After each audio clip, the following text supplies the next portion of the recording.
Vamos a abrir la palabra de Dios, porque el tema de esta noche es un tema importantísimo, interesantísimo.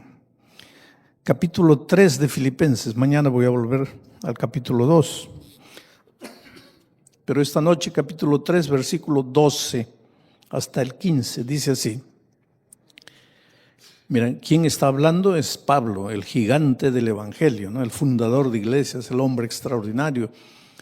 El hombre que cuando llegó al fin de sus días dijo, he peleado la buena batalla, he acabado la carrera, he guardado la fe. Bueno, ese hombre, ahora en el capítulo 3, versículo 12 dice, no que lo haya alcanzado ya, ni que ya sea perfecto, sino que prosigo para ver si logro asir, si logro alcanzar aquello para lo cual fui también alcanzado por Cristo Jesús. Hermanos, yo mismo no pretendo haberlo ya alcanzado. ¿De qué está hablando Pablo? De la perfección. Dice, yo no soy perfecto, yo todavía no he alcanzado la perfección. Y el versículo 13 dice, hermanos, yo mismo no pretendo haberlo ya alcanzado, pero una cosa hago, olvidándome ciertamente de lo que queda atrás y extendiéndome hacia lo que está delante, prosigo a la meta, al premio del supremo llamamiento de Dios en Cristo Jesús. Y el versículo 15 dice, así que todos los que ya somos perfectos, esto mismo sintamos. Ahora, una de las cosas tristes que nosotros hacemos es que leemos la Biblia sin pensar. Y leer la Biblia sin pensar, leer por leer, especialmente hay algunos hermanos que dicen, voy a leer toda la Biblia este año. Y ahí leen, llegan en la noche cansados, no entienden nada, están cayendo de sueño, porque tienen que acabar la Biblia. No, el objetivo no es leer la Biblia toda. El objetivo es agarra cada versículo y piensa. ¿Qué es lo que Dios te está queriendo? No, leer, eso no te ayuda mucho. Piensa, medita, raciocina en cada versículo. Porque la lectura de la Biblia es como la comida. Dicen los especialistas que cada bocado hay que masticar 38 veces. Yo no sé si tú haces eso. Y yo por lo menos no. No tengo paciencia para estar en cada bocado 38 veces. Imagínate cuánto tiempo me voy a sentar en la mesa para cada bocado 38 masticás. Pero los especialistas dicen que debe ser así. ¿Por qué? ¿Por qué crees que Dios nos ha dado saliva? La maravilla del cuerpo humano es que todo lo que tenemos en el cuerpo tiene un sentido, un propósito. Hasta un cabellito tiene un propósito. La saliva, ¿para qué es la saliva? ¿Para escupir? No. La saliva es para que cuando tú colocas el bolo alimenticio y comienzas a masticar, por eso dicen los médicos que hay que masticar bien. La comida se mezcla con la saliva. ¿Y para qué eso? Para que facilite la función digestiva. Y si comes tragando como el gallo, ahí, eso no te hace bien. Entonces tienes que masticar bien. Entonces el estudio de la palabra es igualito. Tú no puedes leer, no. Tienes que tomar cada versículo y masticar. Raciocinar, pensar, ¿qué es lo que Dios me está queriendo decir? Ahora, si tú lees pensando estos textos del 12 al 15, te vas a dar cuenta de una cosa. En los versículos 12 y 13, Pablo dice, hermanos, yo todavía no soy perfecto. La perfección es algo hacia lo cual yo estoy caminando, todavía estoy yendo, yo no he alcanzado. Pero en el versículo 15 dice, ya soy perfecto. Ahora, si Pablo estuviera vivo, yo le diría, ven Pablo, explica un poco. ¿Eres perfecto o no eres perfecto? Porque en el versículo 12 y 13 dice que todavía no eres. Y en el versículo 15 dice que ya eres. Pues Pablo, por favor, defínete. ¿Eres o no eres? Y la respuesta de Pablo sería, yo soy, pero todavía no soy. ¿Pero cómo es eso? Pues eso es así. Soy perfecto, pero todavía no soy perfecto. El problema, ¿sabes qué pasa? En nuestra iglesia, como iglesia mundial, hay algunos hermanos que agarran el versículo 12 y 13 y dicen así, en esta tierra no se puede ser perfecto. Porque Pablo mismo dijo que no es perfecto todavía. Y otros hermanos agarran el versículo 15 y dicen, en esta tierra sí se puede ser perfecto, porque Pablo dice, nosotros los que ya somos perfectos. Ahora, si tú vas al espíritu de profecía, vas a encontrar muchas citas que dicen que no te atrevas a decir que ya eres perfecto.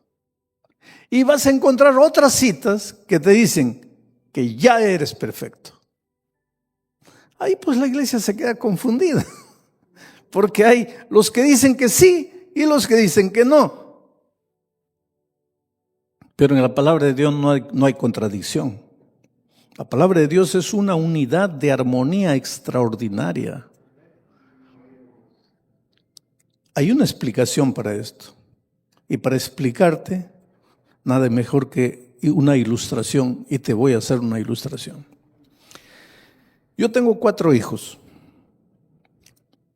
Cuando mi esposa estaba esperando al segundo, nosotros trabajábamos en la selva, éramos misioneros en la selva.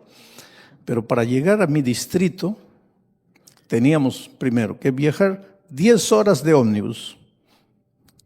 Ahí llegábamos a esa ciudad, ya no había ómnibus. Ahí tomábamos un camión de verdad, de carga, y viajábamos unas otras 5 o 6 horas hasta otro pueblecito chico.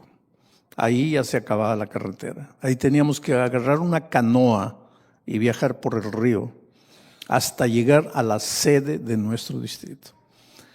Ahí no había agua, no había luz eléctrica, no había desagüe, no había nada. Nosotros teníamos que bañarnos en el río, caminábamos unos 100 metros hasta el río. Cuando volvíamos a la casa ya estábamos sudados de nuevo.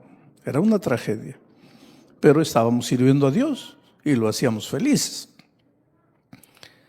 Y mi esposa quedó embarazada de mi segundo hijo ahí.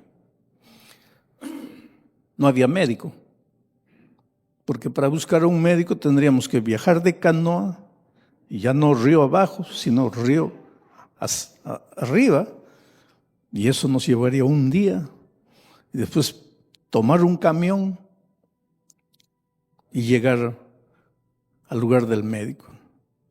Entonces, era difícil, las circunstancias eran difíciles, y ahí mi esposa, mientras estaba embarazada, contrajo una enfermedad llamada rubeola. Y nosotros no sabíamos, pero cuando salimos a consultar con un médico, ya mi esposa estaba como con 6 meses de embarazo. Y en el histórico, pues le dijo al médico que había contraído rubeola. Y el médico nos dijo a los dos, miren, yo les aconsejo que ese niño no nazca. Porque si él nace, va a tener serias consecuencias, serios problemas. Yo les estoy hablando de décadas atrás, no les estoy hablando de ayer. Hoy día la ciencia ha crecido, ha progresado. Hoy día, a los 15 días, 3 semanas, ya sabes el sexo del niño, de todo. En esos tiempos no, eran otros tiempos, que tal vez hoy día tú no tienes capacidad de entender lo que eran esos tiempos y en el lugar donde yo trabajaba. Entonces el médico dijo, bueno, ese niño no puede nacer. Por el bien de ustedes, no debe nacer. Y ahí yo entendí lo que es el amor de la madre, ¿sabes? Porque mi esposa instintivamente se agarró el vientre y le dijo al médico, mi hijo va a nacer. El médico me llevó a un lado después y me dice, mire, pastor, usted es más racional, su esposa es más emotiva y yo le aconsejo que ese niño no nazca. porque va a ser un problema para ustedes. Van a cargar una cruz el resto de la vida, cuando pueden resolver ese problema ahora. Y yo le dije, mira, yo voy a respetar lo que mi esposa dice y voy a estar al lado de ella. Y le dije a mi esposa, mira, tú, quiero que sepas que estoy aquí contigo y que vamos a hacer lo que Dios diga, lo que tú digas, lo que tú sientas que Dios te habla, vamos. Y el embarazo fue adelante. Ahora, yo me acuerdo cuando nació el niño. Tenían que hacerle una cesárea porque no podía nacer por las circunstancias. No podía nacer de un parto natural. La llevaron al hospital, le colocaron anestesia, hicieron la cesárea. Pero me acuerdo cuando ella comenzó a despertar de la anestesia. Ya había nacido el niño. Y lo primero que ella preguntó, no me buscó a mí, buscó al médico. Y lo primero que preguntó fue, ¿mi hijo está bien? Y yo me acuerdo la respuesta del médico. El médico dijo, señora, su hijo está perfecto. Perfecto. Ahora, yo nunca entraría al médico porque mi hijo no tenía dientes, no tenía cabello, no hablaba, no se sentaba, ensuciaba los pañales y el médico dice, está perfecto. ¿Cómo puede estar perfecto? Estaba perfecto para ser un niño recién nacido. Para eso estaba perfecto.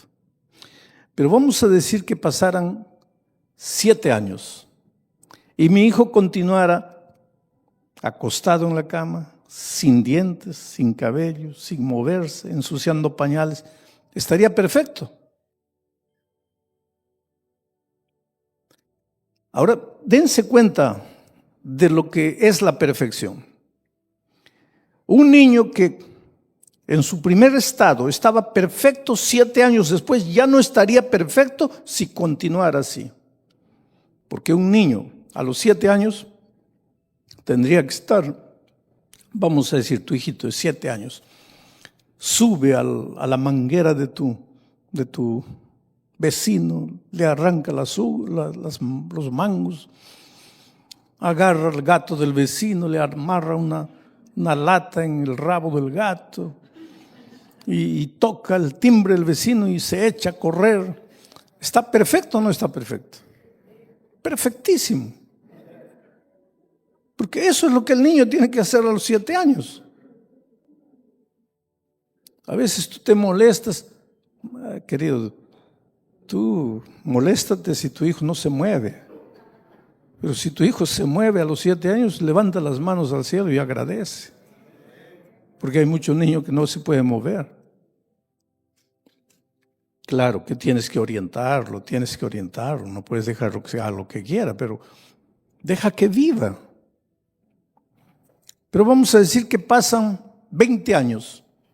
Ahora el muchacho tiene 27 años y sigue robando los mangos del vecino, sigue agarrando el gato del vecino, sigue tocando el timbre del vecino. ¿Está perfecto o no? Está loco. Ahora, ¿qué es lo que estoy queriendo decir? A los 2 días de nacido estaba perfecto, pero no andaba, no se movía, ensuciaba pañales. A los 7 años estaba perfecto, pero ya andaba, ya se movía, ya correteaba, ya hacía travesuras.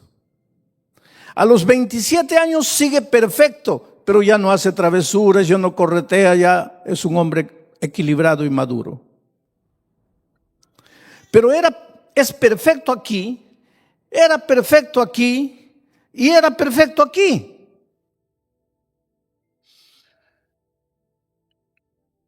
¿Qué es la perfección? La perfección no es un lugar a donde llegas. La perfección es un camino por donde transitas. Tú eres perfecto mientras vas siendo perfecto. Ahora, con esto en mente, vamos a volver a leer lo que Pablo dice. Versículo 12. No que lo haya alcanzado ya. ¿Y cuándo escribió Pablo esto? Años después de su conversión, porque él se convirtió camino de Damasco. Ahora está preso ya al final de sus días y escribe la epístola a los filipenses. Ya no es un joven entusiasta, ya es un hombre vivido. Y todavía dice, no que lo haya alcanzado ya, ni que ya sea perfecto. Él dice que todavía no es perfecto, pero una cosa, sino que prosigo, dice, no que lo haya alcanzado ya, sino que prosigo. Ese verbo proseguir en el griego, en el idioma en que fue escrito Filipenses, es el verbo lambanó. Lambanó. ¿Qué quiere decir lambanar? No existe lambanar, pero yo lo estoy hispanizando. ¿Qué quiere decir lambanar? Del verbo lambanó. Te voy a explicar. Lambanar es, tú subes una montaña, subes, estás ya ves la cúspide ahí y sacas fuerza, estás cansado, pero llegas. Y cuando llegas y respiras diciendo, gracias a Dios, llegué, descubres que hay otra montaña más alta ya. Entonces lambanas, prosigues, a pesar del cansancio. Te cansas, paras, te resbalas, te sacas sangre, te limpias la herida, te curas, te levantas, tomas agua, respiras. Y ya estás llegando a la cúspide, ya, ahora sí. Y cuando llegas a la cúspide, descubres que hay otra montaña más alta. Y continúas lambanando. Lambanar es seguir sin nunca llegar, pero proseguir. Y ahora miren lo que Pablo dice. Yo no soy perfecto, pero yo prosigo.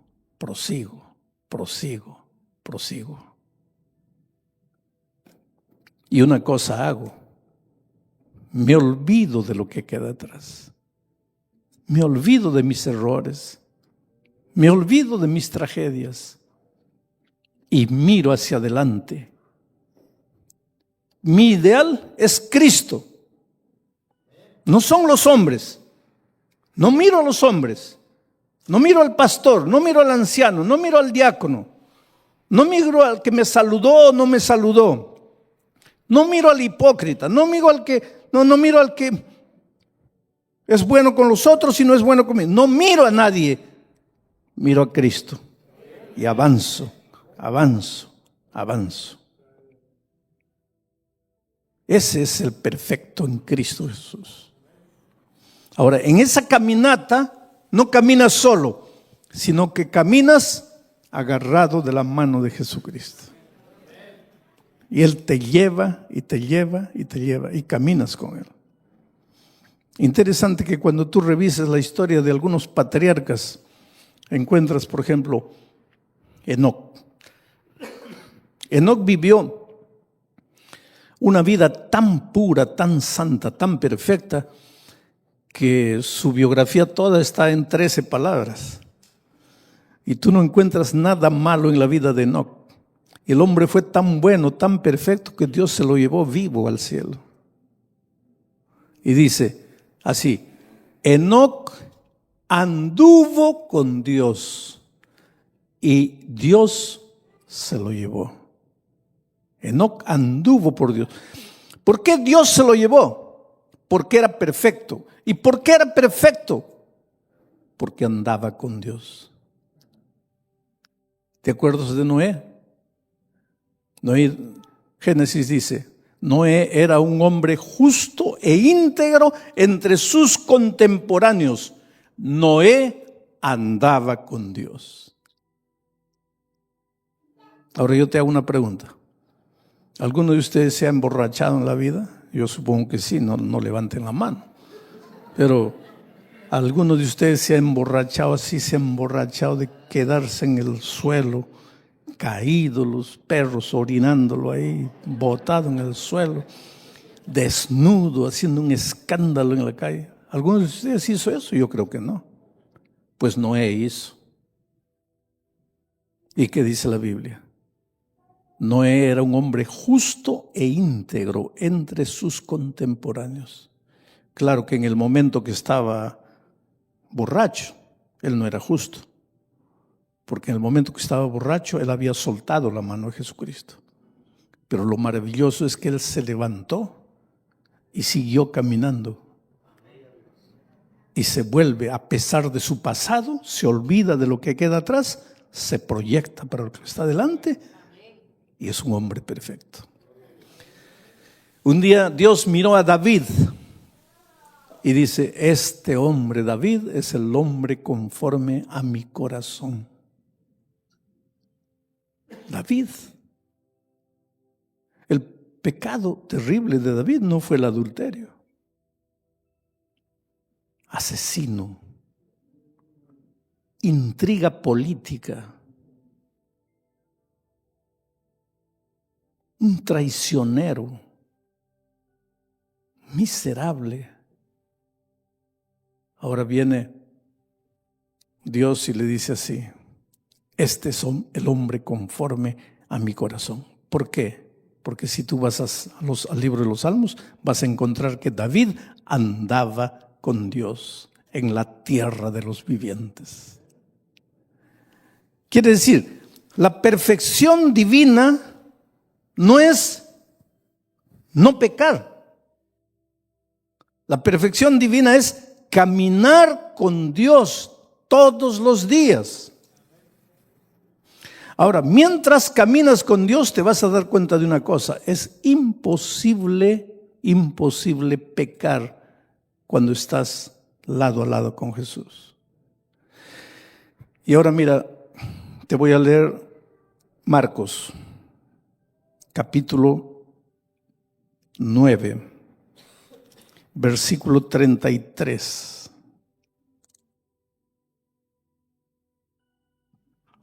Marcos 9, 33. Dice así: y llegó Jesús a Capernaum, y cuando estuvo en casa, les preguntó a sus discípulos, ¿qué disputabais entre vosotros en el camino? Mas ellos callaron, porque en el camino habían disputado entre sí quién había de ser el mayor. Vamos a entender lo que Jesús está diciendo aquí. Los discípulos tenían un problema, un pecado escondido. Su pecado no era tan simple como homosexualismo, adulterio, pornografía, nada de eso. Su pecado era peor. Su pecado era el padre de todos los pecados. El pecado de los discípulos era el pecado de Lucifer en el cielo. Querer ocupar el trono de Dios. La sed de poder. La sed de poder. Solo que nosotros tenemos otra escala de valores. Y te voy a hacer un ejemplo. En una junta de iglesia, cuando están nombrando a los ancianos del próximo año, vamos a decir que no tienen candidatos, solo tienen Pedro y Juan, y no saben quién, Pedro o Juan. Ninguno es el ideal, pero pues tienen que nombrar a alguien y no saben qué hacer. Pedro y Juan, Juan y Pedro, Pedro y Juan, Juan y Pedro. Ahí alguien dice, bueno, Juan es un poquito orgulloso, pero pues no hay otro. Vamos, yo propongo a Juan. Ahora, ¿cómo sería si alguien dijera, bueno, Juan es un poquito homosexual, pero está bien? Ah, no, eso no se puede. No. Es un poquito adúltero, pero está bien. ¿Tú te das cuenta de la escala de valores que nosotros tenemos con relación al pecado? Porque para nosotros, robo, adulterio, pornografía, qué pecados horribles. Son pecados, yo no niego, son pecados. Todo pecado es horrible a los ojos de Dios. Pero el problema es que para nosotros el orgullo no es pecado. Yo una vez me acuerdo de un anciano parecía bueno, digo, porque todos pensaban que era lindo, bueno, maravilloso. Pero todos los años anciano. Entonces llegó un pastor joven y dijo, mira, están a hora de renovar. No es bueno que un solo hombre esté todos los años de primer anciano. Y nombraron a otro anciano. Entonces cuando el secretario fue a comunicarle a él la noticia de que había sido nombrado este año jefe de diáconos, él lo miró y dice, sí, diácono, yo, diácono. ¿Quién se han creído ustedes? Llévense su cargo. Y nadie lo disciplinó, porque por orgullo no se disciplina, pero por adulterio sí. Entonces te das cuenta la escala de valores que nosotros tenemos de lo que es pecado. Y los discípulos tenían pues el peor de los pecados como problema, eran orgullosos, querían cargo. Pero ellos descubrieron una cosa, que al lado de Jesús no se puede pecar. Esto es lo que todos tenemos que aprender en la vida, hermanos. Tú agarrado de Jesús no pecas. Para pecar hay que soltar la mano a Jesús. Eso no hay otro camino. Y entonces ellos se daban cuenta, estaban yendo a Capernaum, caminando juntos con Jesús, no podían practicar el pecado. Pero a veces el deseo de practicar el pecado del orgullo era tan grande, pero al lado de Jesús era imposible, porque al lado de Jesús no se puede pecar. ¿Por qué? La Biblia dice, ¿qué comunión hay entre la luz y las tinieblas, entre la justicia y la injusticia, entre Cristo y Satanás? No hay comunión. Entonces, si tú estás agarrado de Jesucristo, no caes en el pecado. Pero ellos querían practicar el pecado. Y hay momentos en nuestra vida así que el deseo pecaminoso es tan grande. Ahí tenemos que separarnos de Jesús. Y ellos se quedaron para atrás. Y dejaron que Jesús se fuera para adelante. Y yo supongo que Jesús miró. Y ellos se estaban quedando. Y Él comenzó a andar más despacio para ver si lo alcanzaban. Y ellos andaban más despacio todavía. Entonces ya Él se fue a Capernaum y ellos fueron atrás, pero atrás hablando, pues ¿quién va a ser el candidato? A ver, ¿quién? Y cuando llegan a la casa en Capernaum, dice el texto, Jesús los reunió en la casa y les preguntó qué cosa. ¿Qué hablaban ustedes mientras veníamos en el camino? Y ellos se quedaron calladitos. ¿Por qué? Porque en el camino habían practicado el pecado del orgullo. Entonces, ¿cuál es la lección? Perfección es caminar con Jesucristo. Y cuando tú caminas con Jesucristo, cuando tú no sueltas la mano de Jesucristo, no caes. Para caer, primero hay que soltar la mano de Jesucristo. Entonces, nuestra lucha, y ese es el tema de mañana, nuestra lucha no es para no pecar. Nuestra lucha es para no soltar el brazo poderoso de Jesucristo. ¿Y en qué consiste agarrarse a Jesucristo? Ese es mi tema del viernes. Pero si tú aprendes en la vida a no soltar el brazo poderoso de Jesucristo, no caes. Porque antes de caer, primero hay que soltar a Jesucristo.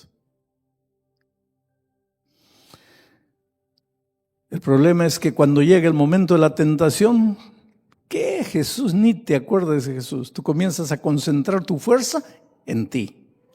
No voy a caer, no voy a caer, no voy a caer. Y aunque no caigas, si tu victoria fue por tu fuerza y voluntad, es trapo de inmundicia. No es la victoria de Jesús, fue tu victoria. Un ateo que no cree en Dios puede ser fiel a su esposa toda la vida, ¿sí o no? Entonces, ¿para qué necesitas de Dios?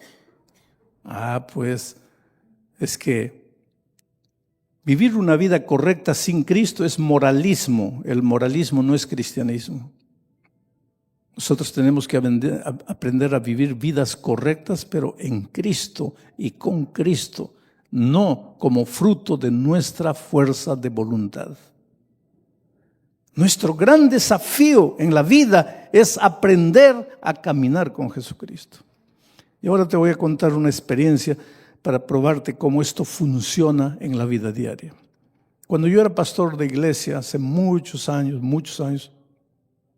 porque yo infelizmente fui pastor de iglesia solamente 5 años. Digo infelizmente porque no hay trabajo más sublime que el pastorear una iglesia. Son los años que más aprendí y más aprendí a depender de Dios. Pero infelizmente pues la iglesia me fue llevando por otros caminos y solo fui pastor de iglesia los primeros 5 años de mi vida. Pero yo trabajaba ahí en la selva donde les digo, y tenía 35 congregaciones esparcidas por la selva. Había una ciudad a unas 10, 12 horas de camino por la selva que se llamaba La Florida. Era una colonia pequeña. No eran indios, no eran nativos, eran colonos, plantadores de café. Pero teníamos un grupito ahí, un grupito pequeño. Y lo curioso es que solo había un hermano capaz de predicar y capaz de organizar y dirigir. Quiere decir, si ese hermano no existiera, no habría cómo llevar adelante esa pequeña congregación. Porque él era el único que predicaba. Todos los días que había culto, el único predicador era él. Los otros no sabían predicar. Y el único que sabía coordinar, sabía dirigir, era él. Solo que este hermano tenía un problema, era un pobre borrachín. Entonces cada vez que yo llegaba, los hermanos corrían a contarme la noticia. Pastor, se ha emborrachado de nuevo. Y este pobrecito no era de los que se emborracha y nadie se da cuenta que se ha emborrachado, sino de esos que caían en el suelo. Y hay un dicho que dice, pueblo pequeño, infierno grande. Lógicamente, en el pueblo todos sabían que se había emborrachado porque el tipo caía en el suelo. La familia tenía que venir, recogerlo, cargarlo borracho a la casa. Y lo peor, como era el único que predicaba, el pueblo pensaba que él era el pastor de la iglesia. Entonces decía, mira el pastor de los adventistas. Un testimonio pésimo, ¿no? Entonces cada vez que yo llegaba, los hermanos corrían, pastor, tiene que sacarlo. Digo, está bien. ¿Tú vas a dirigir? No, yo no. Tú no. Entonces, ¿quién va a dirigir? ¿Sabe que hubo un momento en que yo tenía un dilema? O dejaba a un borracho dirigiendo el grupo, o cerraba el grupo. ¿Qué harías tú? Pues yo me arrodillé y dije, pues Dios mío, si un día un burro predicó, ¿por qué un borracho no puede predicar? Y lo dejé al pobre borracho. Pero él mismo no quería, él decía, no, pastor, yo traigo vergüenza a la iglesia, no. Pero decía, pues no hay nadie más, solo tú. Pero pastor, es que no puedo, pastor. No, tienes que seguir. Y un día visité la ciudad y un hermano me encontró cuando estaba llegando, pastor, creo que usted no nos cree, pero ahora Dios lo mandó, porque en este momento está borracho. Ahora sí usted nos va a creer. ¿Dónde está? Está en su casa. Y fui ahí, la esposa me abrió. Oh, pastor, está borracho. ¿Dónde está? Está en el dormitorio. Llámalo. Y sale el borracho. Y realmente estaba borracho, que no podía pararse en pie. Y cuando me vio, pues vino todo hablador. Él era calladito, pero ahí borracho hablador, ¿no? Y viene, oh, pastor, ¿cómo está? Y llega a mí y saca la correa. Y pues yo pienso, este borracho y me va a atacar, ¿no? Pero me quedé parado ahí, ¿qué va a hacer? Sacó la correa y me entrega la correa. Y me dice, pastor, castígueme. Deme 100 chicotazos, 100 latigazos, 100, pastor. Y por favor, deme con la hebilla. Hágame sangrar, pastor. Y llorando ese pobre hombre me dice, pastor, a ver si así sangrando, a ver si con dolor aprendo a no beber. Pero digo, hijo, ¿pero por qué? ¿Qué tiene la bebida? No sé, pastor. Y borracho y llorando me dice, pastor, yo quisiera que el diablo viniera a mí como hombre. Si viniera como hombre, yo le iba a dar una zurra que nunca más iba a volver. Pero este maldito diablo cuando viene, no viene como hombre. Se mete en una botella de aguardiente y ahí yo estoy perdido, pastor. Bueno, le dije, duerme. Vamos a hablar cuando estés mejor. Después al día siguiente conversé con él. Le digo, mira, te voy a dar un consejo. ¿Cuál es el consejo? Cuando te da ganas de tomar, es ahí que tienes que empezar a orar. Y le vas a decir a Dios así, mira, Señor, me está dando ganas de tomar, pero no te voy a dejar. Voy a ir a tomar, a no ser que tú hagas desaparecer las ganas de tomar. Pero si tú no haces desaparecer las ganas de tomar, yo voy a ir a tomar. Pero no te voy a dejar. Voy a ir a tomar y mientras estoy tomando voy a seguir hablando contigo. Entonces, Señor, estoy en tus manos. Yo estoy cansado de luchar solo y he fracasado.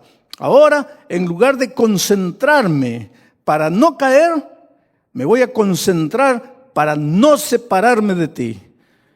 Y habla. Y si me da ganas de tomar, ve al bar con Jesucristo, pero sigue hablando. Y cuando me traen el aguardiente, dile, Señor, mira, haz un milagro en mi vida, porque si no, yo voy a tomar. Santo remedio, querido. Infelizmente yo no pude ver la victoria completa de ese hombre porque un tiempo después me cambiaron de ahí y un tiempo después me llevaron al Brasil. Pero hace unos pocos años atrás yo estaba predicando en la iglesia de mi familia, ahí en Ñaña, cerca de nuestra universidad. Y un hombre barbudo me abraza y comienza a llorar emocionado. Y me dice, pastor, ¿usted no se acuerda de mí, no? Digo, mira, no sé. No, creo que no me acuerdo. Me dice, tal vez por la barba, pastor.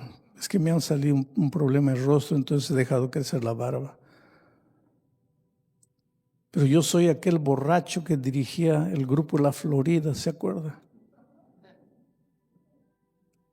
Le digo, claro que me acuerdo de ti. ¿Y cómo vas? Hace años, pastor, yo he vencido completamente la bebida. ¿Y cómo venciste? Me dice, ¿cómo vencí? ¿Usted no se acuerda de la receta que me dio? Yo fui, pastor, así. Ya estaba con el aguardiente en la mesa, pero no cortaba la comunión con Cristo y le seguía diciendo, Señor, mira, si tú no haces y de repente desapareció las ganas de tomar. Hoy día entendí el secreto de la victoria. Ahora es interesante que en la epístola de Pablo a los Filipenses, en el capítulo 1, en el versículo 21, miren lo que dice, porque Pablo también aprendió el secreto. ¿Se acuerdan que Pablo en Romanos 7 dice, no entiendo mi manera de ser porque quiero servir a Dios, pero no puedo porque me voy para el otro lado, que no sé qué hacer, miserable hombre de mí? Ahora escribiendo a los Filipenses, ya está un hombre victorioso, pero todavía dice, no he alcanzado, estoy siguiendo, pero él dice así, porque para mí el vivir es Cristo y el morir es ganancia. Ahí estaba el secreto de Pablo. Mi vida es Jesús. Mi vida es Jesús. Si yo lo suelto, no soy nada. Entonces me agarro de él.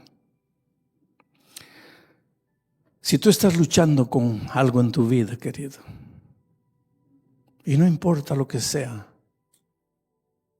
sigue el consejo que siguió este borrachito.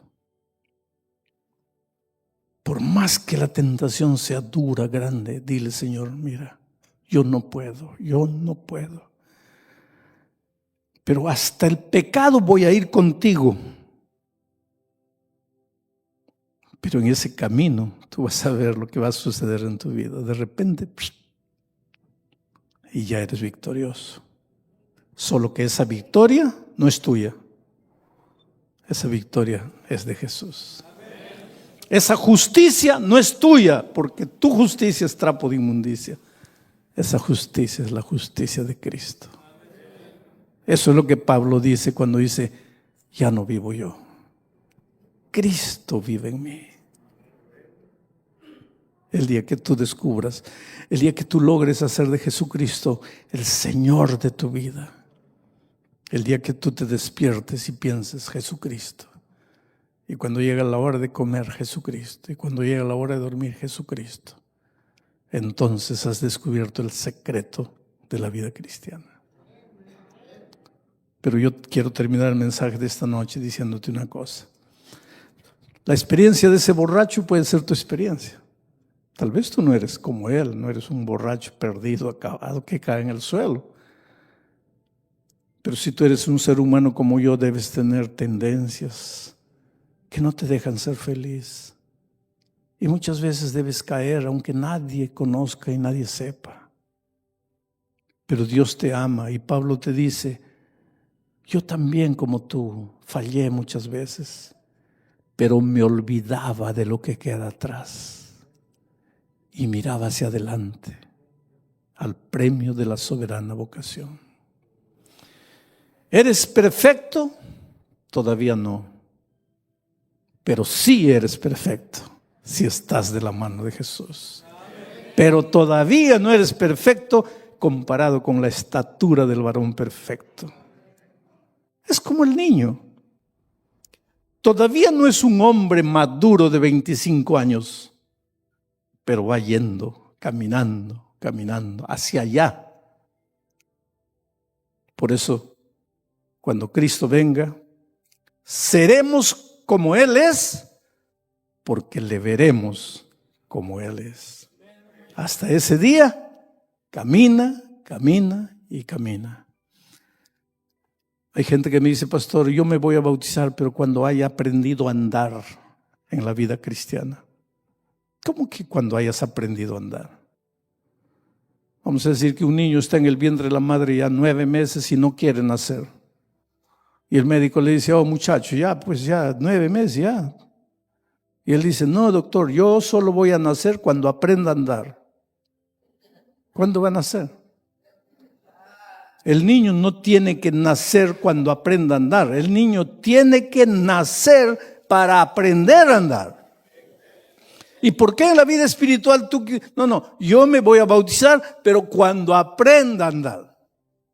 Tú tienes que nacer en Cristo a través del bautismo para aprender a andar en Cristo. Y así mismo no vas a aprender en 1 mes, ni en 5 meses, ni en 10 meses. ¿Acaso después de haber nacido tú no te has caído un montón de veces? Pero ahora ya no te caes. ¿Por qué? Porque ya eres adulto. Pero hasta llegar ahí, ¿cuántas veces te has caído? Pues la vida cristiana es igual. Tienes que tener paciencia contigo mismo. Porque Dios te ama y Dios tiene un lugar para ti en el reino de los cielos. Y el texto para esta noche está en Colosenses, capítulo 1, versículo 21. Vamos a leer el 22 también. Dice así: y a vosotros que erais en otro tiempo extraños y enemigos en vuestra mente, haciendo obras malas, ahora os ha reconciliado en su cuerpo de carne por medio de la muerte, para presentaros santos y sin mancha e irreprensibles delante de Él. Voy a leer ahora el versículo en la segunda persona singular para que lo entiendas mejor, porque aquí está en la segunda persona plural, pero para que tú escuches como que si Pablo te estuviera hablando a ti, voy a leer el versículo en la segunda persona singular. Dice así: y a ti también, que en otro tiempo eras extraño, enemigo en tu mente, y hacías cosas malas, ahora Dios te ha reconciliado en su cuerpo de carne por medio de la muerte, para presentarte santo y sin mancha e irreprensible delante de Él. Muy bien, eso es lo que dice el texto bíblico. Pero ahora viene la pregunta. La Biblia fue escrita para ayudarte a caminar en esta vida. La Biblia fue escrita para enseñarte el plan divino para tu vida.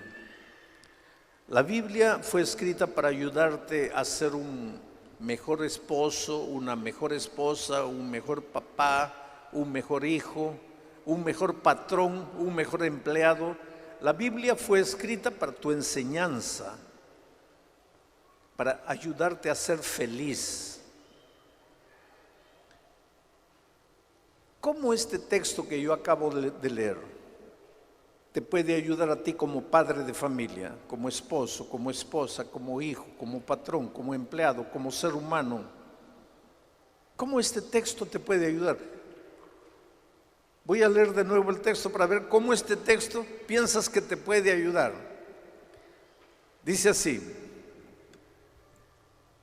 y a ti, que en otro tiempo eras extraño y tenías mente enemiga,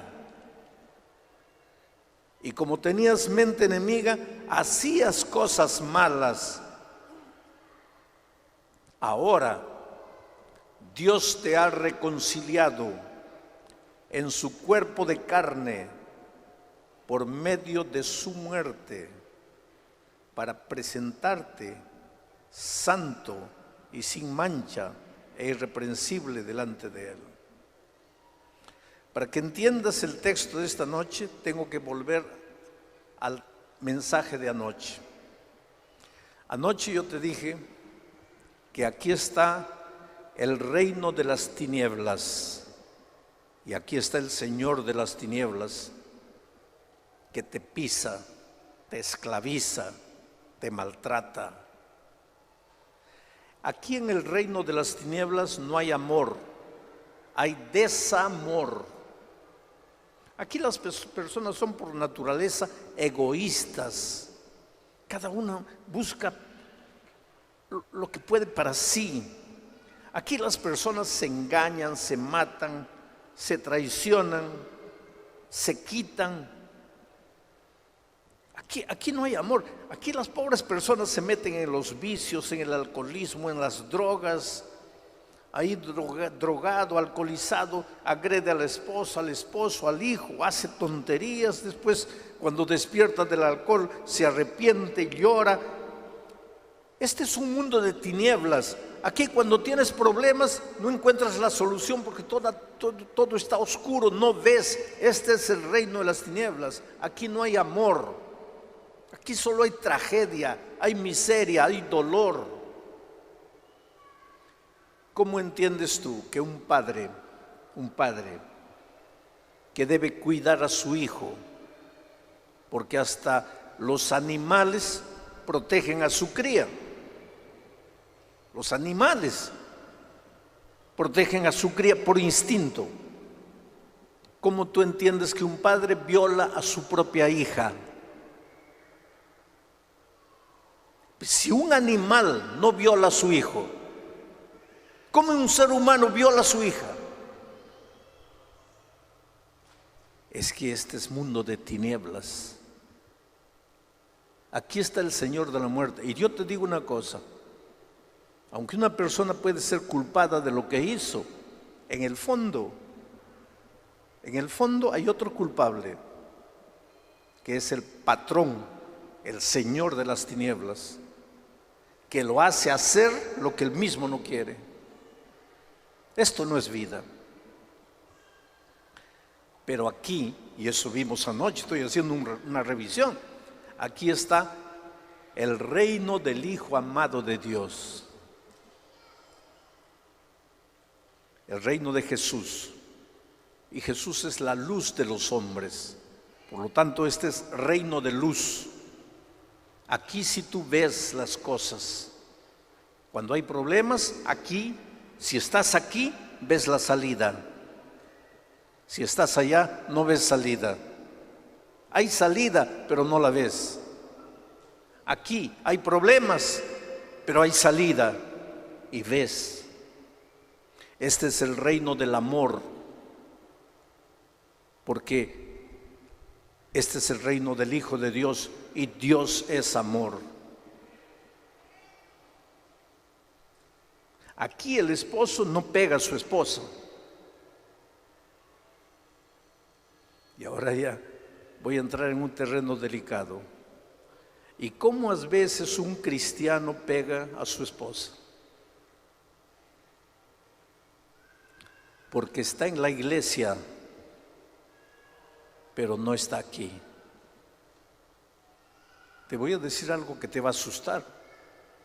Hay mucha gente que está en la iglesia, pero sigue aquí, en el reino de las tinieblas. Nunca ha sido trasladado por Jesús allá. Ha cambiado su doctrina, ha cambiado su manera de pensar, han cambiado sus ideas. Antes pensaba que era domingo, ahora piensa que es sábado. Cambió su doctrina, pero no cambió su vida. Entonces sigue aquí, en el reino de las tinieblas.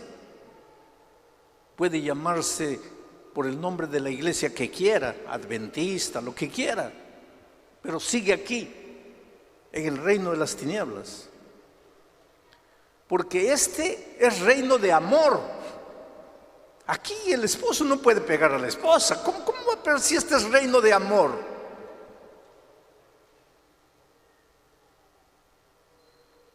Nosotros tenemos que pedirle a Dios, por favor, Señor, arráncame del reino de las tinieblas y tráeme al reino de tu Hijo amado. Y anoche vimos que Dios hace eso, ¿cómo? Por la redención en Cristo Jesús. ¿Y qué es redención? Nosotros estábamos esclavizados, ahora viene Jesús y dice, yo voy a pagar el precio, y el precio es mi vida, voy a morir, pero ahora dame a mi hijo, lo voy a llevar al reino del amor aquí. Entonces ahora Pablo le está hablando a estos. Y ahora voy a leer para que entiendas mejor el texto. Dice así: y a ti, ya que estás aquí, que en otro tiempo estabas allá. Dice, y a ti, que en otro tiempo eras extraño y enemigo en tu mente. Dice que los que están allá son extraños y enemigos en su mente. Tienen una mente enemiga, y porque tienen una mente enemiga, hacen obras malas. Esto es interesante. Los que están aquí, dice Pablo en el texto de hoy, tienen mente enemiga. Todos te parecen tus enemigos, hasta la esposa, hasta el hijo. hasta el hermano. Puedes no creer lo que te voy a contar, pero el otro día me pidieron a mí hablar con una persona que estaba en el hospital, baleado.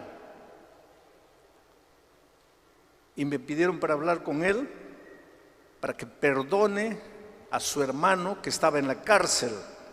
¿Y por qué estaba en la cárcel el hermano carnal? Porque lo había baleado a él. Entonces ahora toda la familia quería sacar al que estaba preso. Pero para que la policía soltase al que estaba preso, el que estaba herido, que había sido baleado, tenía que ir a sacar el registro policial. Ahora la historia es la siguiente: 2 hermanos de carne y sangre salieron de su país, no voy a decir que es México, salieron de su país y se fueron a Estados Unidos. Y el papá tenía un terreno grande y murió. Y en su testamento dejó la mitad para cada hijo. Ambos vinieron al país a enterrar al padre y recibieron la herencia. Mitad para cada uno. Uno de ellos volvió a los Estados Unidos, el otro se quedó y construyó un muro para separar los 2 terrenos. Y se comió 30 centímetros del otro. El otro vino de Estados Unidos y cuando vio que el hermano se le había metido 30 centímetros, agarró un revólver y le metió 6 tiros. Gracias a Dios no tenía buena puntería, porque no lo mató. Lo dejó un sedazo, pero no lo mató. Y ahora la familia quería que el que estaba baleado perdonase al hermano que iba a ser condenado si no retirase el registro policial. Ahora mira, 2 hermanos de sangre, hijos del mismo padre y de la misma madre, balearse por 30 centímetros de tierra. ¿Cómo explicas eso? Mente enemiga. Mente enemiga. Estaré predicando esta noche por si acaso a alguien que anda peleando con un familiar por una tontería.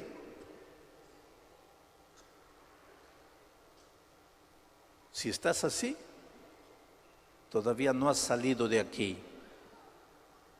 Porque Pablo le dice a estos: a ustedes que en otro tiempo, cuando estaban allá, tenían mente enemiga, y como tenían mente enemiga, pues hacían cosas malas. ¿Cómo entiendes que un joven que dice que ama a su padre y a su madre se droga? Pobre padre, madre, está muriendo de dolor. El joven ve a sus padres muriendo de dolor, les dice: papito, mamita, perdóname, yo te amo. Los está matando en vida de dolor y sigue drogándose. Mente enemiga. Y porque tiene mente enemiga, hace cosas malas. Y ahora Pablo viene y le dice: a ustedes que en otro tiempo tenían mente enemiga, Dios los ha reconciliado. ¿Con quién? Con Él mismo.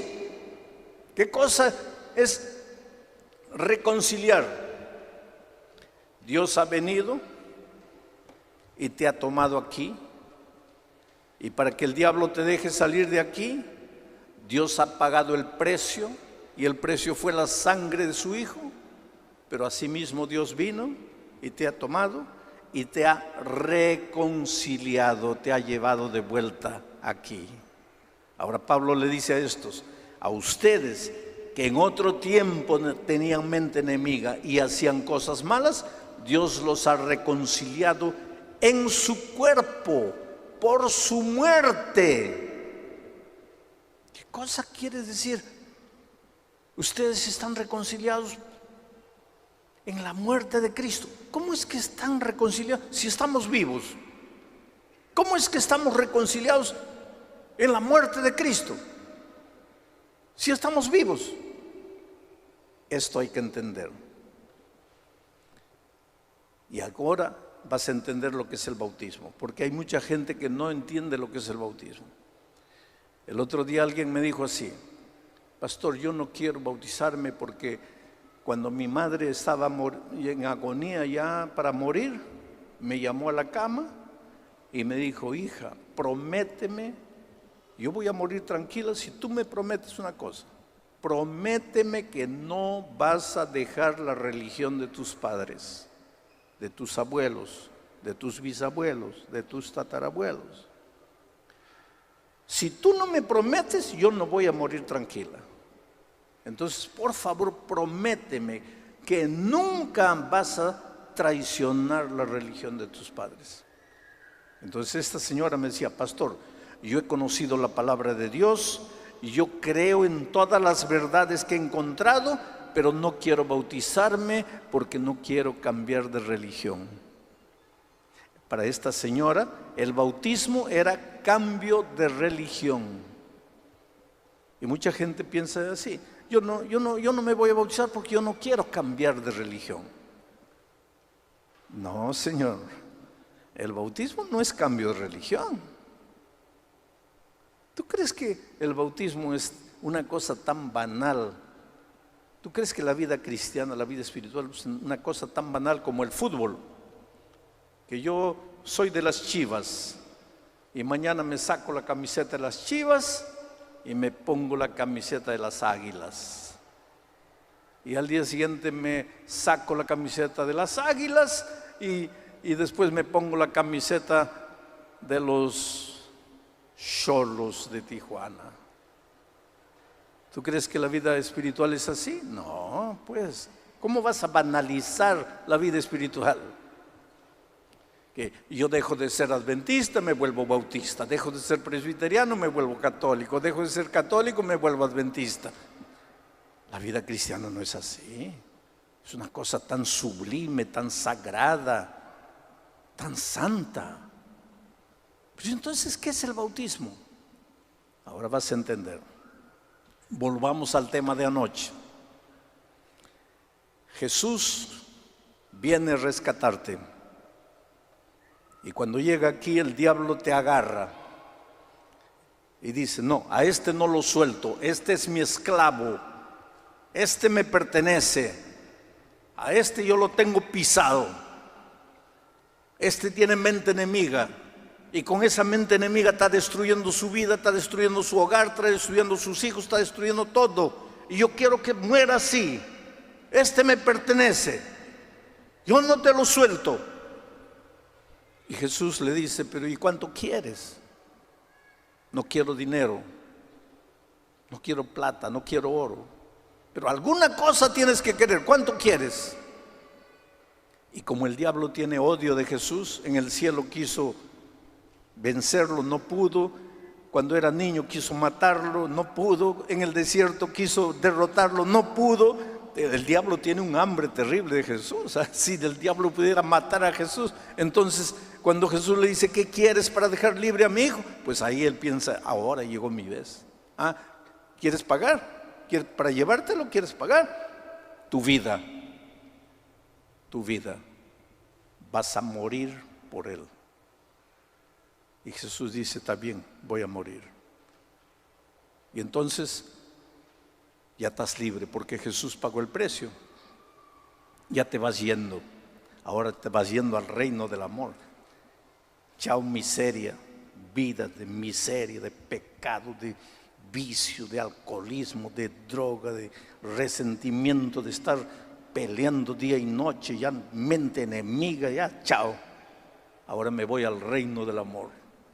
Y cuando estás yendo, aparece el diablo, porque el diablo, oye, El diablo conoce la Biblia. Tú no tienes idea de cómo el diablo conoce la Biblia. El otro día una señora me dice: pastor, el diablo es ateo. A ver, ¿qué piensan ustedes? ¿El diablo es ateo? ¿Quién es un ateo? El que no cree en Dios. ¿Y el diablo es ateo? No. ¿Te acuerdas lo que Santiago dice? ¿Tú crees en Dios? Haces bien. Los demonios también creen. No existe diablo ateo. Todos los diablos creen en Dios. Para ser cristiano no basta creer en Dios, porque el diablo también sería cristiano. ¿Te das cuenta? Y otra cosa, el diablo conoce bien la Biblia. ¿Te acuerdas que cuando Jesús estaba en el desierto, el diablo se presentó con la Biblia abierta y le dice: escrito está, escrito está, escrito está? Una de esas le dijo: escrito está, no solo de pan vivirá el hombre. Escrito está. A ver, dime tú, ¿dónde está escrito? Dame el capítulo, el libro, capítulo y versículo. ¿Dónde está escrito no solo de pan vivirá el hombre? Dime, ¿dónde está? No sabes. El diablo sabe.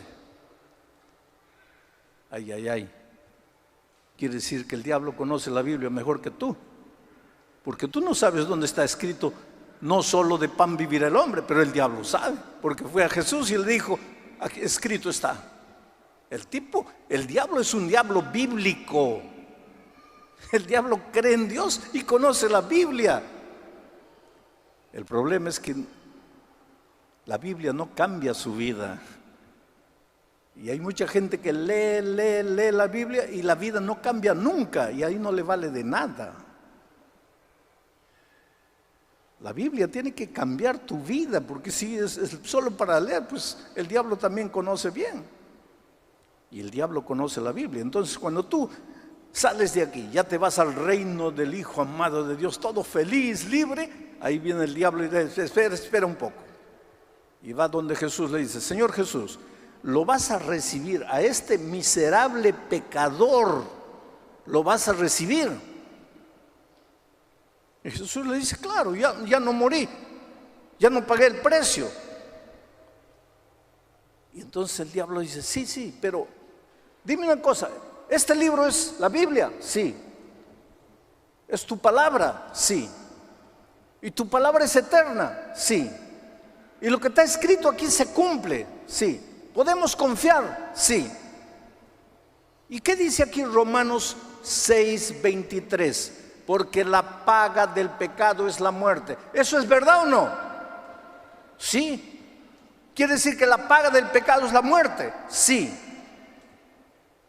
Y este miserable pecador que se está yendo al reino del Hijo amado, no pecó. Sí pecó. ¿Y la paga del pecado no es la muerte? Sí. Entonces tiene que morir. Pero Jesús dice: no, pero es que yo ya morí por él. Ahí el diablo le dice: pruébame que tú moriste, que tu muerte le sirve a él. Pruébame que tu muerte le sirve a él. Ahora vas a entender lo que es el bautismo. Pablo en Romanos 6:3 dice: ¿no sabes tú que cuando te bautizas en la muerte de Cristo? Mira, ¿no sabes tú que cuando te bautizas en la muerte de Cristo? ¿Qué quiere decir eso? Y ahora Pablo aquí en el texto de hoy dice: a ti que en otro tiempo estabas allá, que tenías mente enemiga, Él te ha reconciliado en su muerte. Y Pablo dice: ¿no sabes tú que cuando te bautizas en la muerte de Cristo? ¿Qué quiere decir eso? Eso quiere decir que para que la muerte de Cristo te sirva a ti, tú tienes que entrar al tanque del bautismo y ser bautizado. En el momento que eres bautizado, estás muriendo la muerte de Cristo. Porque así como Cristo murió y fue enterrado, tú también en la hora del bautismo eres sepultado en el agua. Y así como Cristo resucitó, tú también al salir del agua resucitas. Ahora ya moriste la muerte de Cristo. Quiere decir, todos pecamos. La Biblia dice, no hay justo ni siquiera uno. Todos pecamos. Todos merecemos morir, porque la paga del pecado es la muerte. Entonces tú solo tienes dos opciones. Opción número 1, tú mueres porque has pecado. No quieres morir, entonces Cristo muere por tus pecados. Pero para que la muerte de Cristo te sirva, tú tienes que entrar al tanque del bautismo. Porque cuando te bautizas, estás muriendo la muerte de Cristo. Ah, pastor, pero es que yo no quiero bautizarme. Ah, muy bien. Entonces vas a tener que morir porque has pecado. Y la paga del pecado es la muerte. Ay, pastor, pero que no quiero morir. Pues entonces tienes que ser bautizado. Cristo muere por ti, pero tienes que ser bautizado. No, pero es que yo no quiero cambiar de religión. Pues entonces vas a tener que morir. Pero no, es que no quiero morir. Pues entonces vas a tener que ser bautizado. Tú no tienes más camino. Todos pecamos. Solución número 1, mueres tú. ¿No quieres morir? Solución número 2, muere Cristo. Pero para que la muerte de Cristo te sirva, tienes que morir la muerte de Cristo. Por eso dice, Él te ha reconciliado en su muerte. ¿Qué quiere decir ser bautizado? Quiere decir aceptar la muerte de Cristo en mi favor. Y si no estás bautizado, la muerte de Cristo todavía no sirve para ti. Pero yo creo. Entonces Marcos 16:16 dice, el que creyere y fuere bautizado, este será salvo. No basta creer, es creer y ser bautizado. ¿Por qué? Porque el creer no puede ser un creer teórico, tiene que ser un creer práctico. Y la práctica de tu fe en la muerte de Cristo es el bautismo. Si no quieres bautizarte, tu creer en Cristo es un creer teórico. Pero si quieres que tu creer sea un creer real, práctico, tienes que bautizarte. Pero hay gente interesante, ¿sabes? Hay gente que dice, no, pastor, es que yo no quiero bautizarme porque yo todavía no estoy preparado. Hay otra gente que dice, pastor, es que yo todavía cometo de vez en cuando algunos pecados, no puedo bautizarme. Hay otra gente que dice, pastor, yo quisiera bautizarme, pero he descubierto en la iglesia mucha hipocresía, entonces no quiero bautizarme. Otra gente dice así, no, pastor, yo me voy a bautizar, pero cuando mi hijo se gradúe, ahí al día siguiente me bautizo. Otra gente dice, pastor, yo me voy a jubilar, al día siguiente que me jubilo, me bautizo. Y cada uno inventa su disculpa para no bautizarse. Ahora yo te voy a hacer una ilustración. Vamos a decir que tú te estás ahogando en el mar, ¿va? Estás en el mar. Ya diste manotazo para aquí, manotazo para allá, tratando de salir, ya tragaste agua, ya el agua está hasta el cuello, ya estás todo morado de tanto tragar agua, ya te estás hundiendo, ya estás muriendo, ya no hay salida. En ese momento yo aparezco en un helicóptero para rescatarte con una cuerda y te arrojo la cuerda y te digo, agárrate, agárrate. Y tú desde abajo ya muriendo, ay pastor, pero es que no estoy preparado. ¿Qué te vas a preparar? Agárrate o mueres. Ay pastor, al día siguiente que me jubile, agárrate. Ay pastor, pero es que en el helicóptero a su lado hay un hipócrita. ¿Y a qué te importa? Agárrate, te estás muriendo, no hay salida. Ay pastor, pero es que de vez en cuando yo todavía... Agárrate, tú no tienes salida. Toma la cuerda Bautízate. Porque cuando te bautizas, estás saliendo de aquí y estás entrando al reino del Hijo amado de Dios. Y cuando el diablo viene y dice así: eres un miserable pecador, tú bajas la cabeza y le dices: sí, he pecado, entonces tienes que morir. Ahí tú levantas la cabeza y dices: no, Señor, porque Cristo ya murió por mí. Sí, pero Cristo murió, pero eso no te sirve. Sí me sirve, porque cuando yo me bauticé, morí la muerte de Cristo. Tú, Satanás, vete de aquí, ya no puedes acusarme, ya no te debo nada, porque con la muerte de Cristo pagué mi deuda. Estás libre. Yo te digo una cosa, tú no tienes por qué vivir. Ahora mira lo que Pablo dice. Voy a leer de nuevo el texto y cómo va a tener sentido para ti. Dice así: a vosotros, que en otro tiempo erais extraños, enemigos en vuestra mente, haciendo cosas malas, ahora os ha reconciliado en su cuerpo de carne por medio de la muerte. ¿Para qué? Para presentaros santos y sin mancha, irreprensibles delante de Él.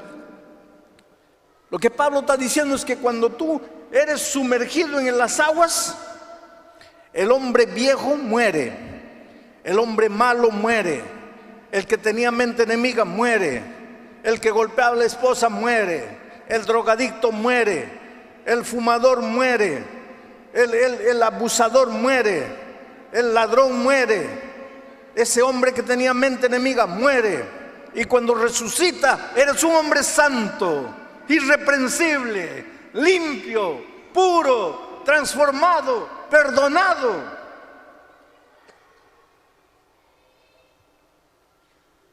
El otro día yo estaba aquí en México, saliendo de una prisión, después de hablar con presos. Y un muchacho de ¿qué? 20 años. Dice: pastor,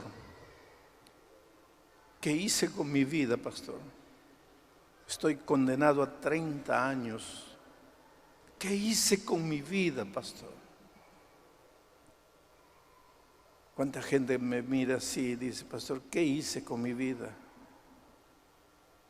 Yo te digo en el nombre de Dios esta noche una cosa: jamás preguntes qué hiciste con tu vida, porque lo que pasó, pasó. Dice: ahora os ha reconciliado. Lo que cuenta es el ahora. Yo le dije a este muchacho: no preguntes qué hiciste con tu vida, pregúntate qué harás con tu vida a partir de hoy. Y yo te digo una cosa esta noche: no importa quién eres, no importa lo que has hecho, no importa dónde has ido, hay perdón para ti. Aquel pecador que hizo cosas malas cuando no conocía a Jesús, el día que te bautices, entra, muere, se acabó. Ahora eres un hombre nuevo, una mujer nueva.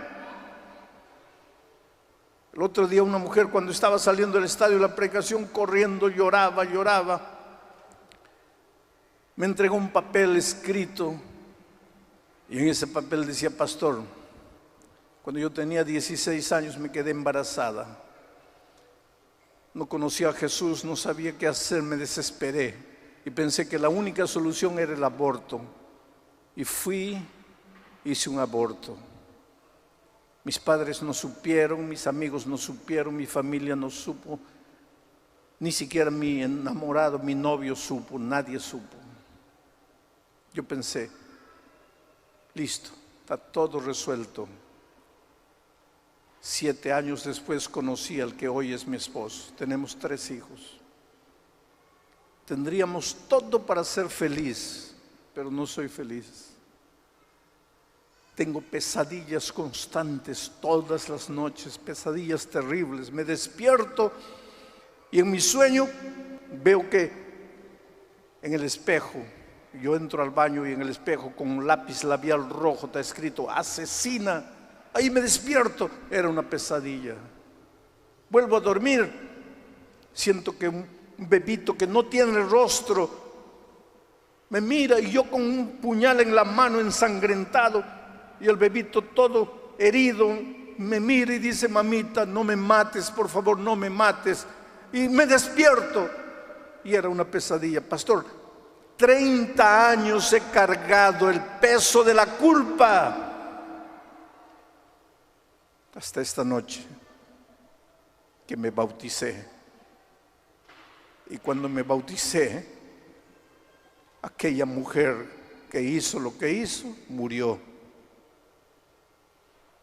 Y ahora estoy libre en Cristo. Ese es el bautismo.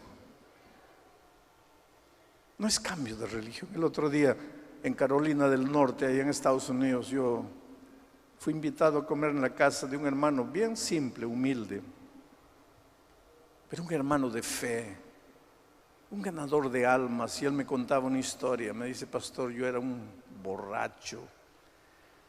El viernes de noche, cuando cobraba mi sueldo de la semana, en lugar de ir a la casa, tomar a mi esposa, a mis hijos, ir al mercado, comprar alimentos, yo me desaparecía.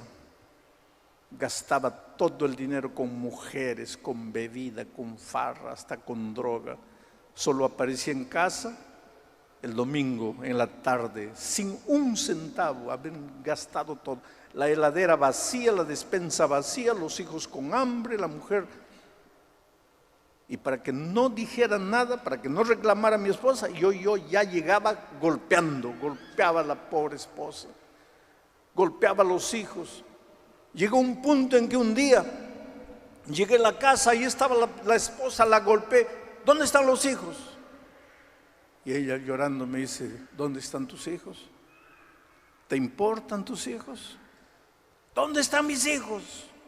Mira, ahí debajo de la cama. Levanté la frazada, ahí debajo de la cama, mis 3 hijitos, llorando: papito, por favor, no nos pegues. Pastor, aquella escena fue como un cuchillo que se clavó en mi corazón. Salí desesperado, corriendo a la calle. Yo era un miserable pecador, pero levanté los ojos al cielo y dije: Dios mío, ¿qué estoy haciendo con mi esposa? ¿Qué estoy haciendo con mis hijos? Yo soy malo, claro. Estaba aquí, mente enemiga, pero levantó los ojos: Señor, soy malo, yo soy malo. Estoy acabando, estoy destruyendo mi vida, mi familia. Señor, ayúdame, yo no puedo. Y encontró la palabra de Dios. En esa tarde se encontró con una viejita que le presentó la palabra de Dios. Comenzó a estudiar la Biblia. Su vida fue transformada. Se bautizó. Y ese hombre malo que golpeaba a la esposa, al hijo, el día de su bautismo, murió. Y cuando resucitó otro hombre santo, victorioso, irreprensible. Y ahora es anciano de iglesia. Y me dice: pastor, ahí está mi esposa ahora, ahí están mis hijos. Una familia feliz, unida en el amor de Cristo. Ahora yo te pregunto: ¿cambió de religión? ¿Cambió de religión? Cambió de vida. El bautismo es cambio de vida. Vives desesperado, vives triste, vives angustiado, pasas noches sin dormir, te preguntas: Dios mío, ¿qué hago en este mundo? ¿Para qué vine? ¿Para qué nací? Nada tiene sentido. Y de repente te encuentras con Jesucristo y te dice: hijo, cargas una tonelada de pecados en tu vida, pero yo morí por ti, yo te amo. Y Él agarra esos pecados y los expulsa de tu vida para siempre. Y ahora estás perdonado, estás salvo en Cristo, eres libre. Y te trae aquí al reino de su Hijo amado. Esta noche Dios quiere hacer maravillas en tu vida. Y te voy a hacer una invitación. Esta invitación no es para los que ya están bautizados, porque un día ustedes ya se levantaron y ya vinieron. Pero las personas que anoche se levantaron, sí pueden levantarse de nuevo. ¿Sabes por qué? Porque esta noche te voy a pedir que des un paso más adelante en tu crecimiento espiritual. Si tú quieres decirle al Señor: Señor, yo no entendía lo que era el bautismo, pero esta noche entendí. Y yo quiero prepararme para el bautismo, yo quiero ser bautizado.